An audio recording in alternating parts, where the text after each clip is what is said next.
Bonjour, Fadila Brahimi, co-auteur du livre Moi 2.0. Nous allons voir ensemble comment effacer des traces sur le web. Alors il existe différentes traces, des traces que l'on a soi-même produites et puis des traces qui sont produites par les autres. Les traces que vous avez vous-même produites, il suffit d'aller dans l'interface du service en question pour pouvoir les effacer. Mais attention, il faut pouvoir vérifier si ces informations-là n'ont pas été dupliquées. Exemple, s'il s'agit d'un article de votre blog, sachez qu'aujourd'hui il existe énormément de moteurs qui agrègent des contenus issus des autres blogs. Donc il est probable que votre article soit diffusé sur une autre plateforme. Dans ce cas, il faut contacter en fait le webmaster. Généralement, ces plateformes ont un bouton contact et donc là, vous pouvez demander le retrait de cet article. L'autre possibilité aussi, toujours concernant des traces que vous avez laissées, il s'agit peut-être de photos que vous avez enregistrées mais sans mentionner que vous souhaitez partager avec un nombre limité de personnes. Et dans le cas des photos, parfois la suppression de la photo, ça ne suffit pas. Il faut faire au moins deux choses. Déjà, revoir vos paramétrages, c'est le cas de Flickr ou de Picasa ou d'autres plateformes photos, et de vérifier que vos photos sont bien, on va dire, protégées de la diffusion. Et si cette photo est sur Google, il faut donc vous renseigner auprès du Google Webmaster. Vous tapez cela, on va dire, sur Internet et vous pouvez tout à fait demander la suppression. Ça, c'est valable également sur les autres moteurs de recherche comme Yahoo ou Bing. Pour ces trois moteurs de recherche, généralement, vous avez des formulaires qui sont adaptés, donc des formulaires que vous retrouvez dans la section développeurs.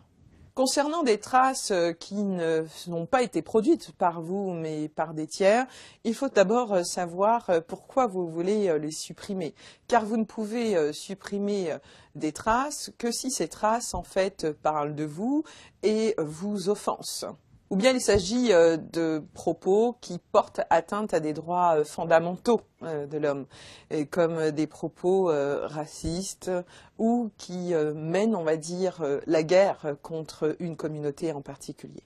Si ces propos sont sur l'un de vos espaces, vous avez la possibilité de les signaler, donc soit en tant que spam ou indésirable sur un blog, ou encore, regardez, sur Facebook, vous avez la possibilité de supprimer en identifiant ce commentaire comme étant une attaque sur vous, sur un tiers.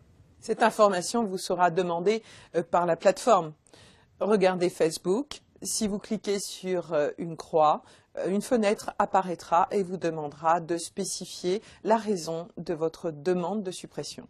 Pour pouvoir effacer, il faut aussi pouvoir identifier toutes les traces. Alors vous avez la possibilité d'aller sur un moteur de recherche, de taper votre nom ou votre prénom et de retrouver certaines traces.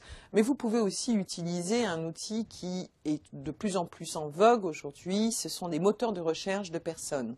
Donc établissez une analyse globale en utilisant YouSeeMe ou WebMe, ces deux services se terminent par un 2i, ou 123people. Et sur 123people, vous avez un formulaire en bas de page qui vous est proposé pour supprimer des informations. Attention, la suppression ne vaut que pour ces services. Ça ne veut pas dire que c'est supprimé directement sur tous les moteurs de recherche.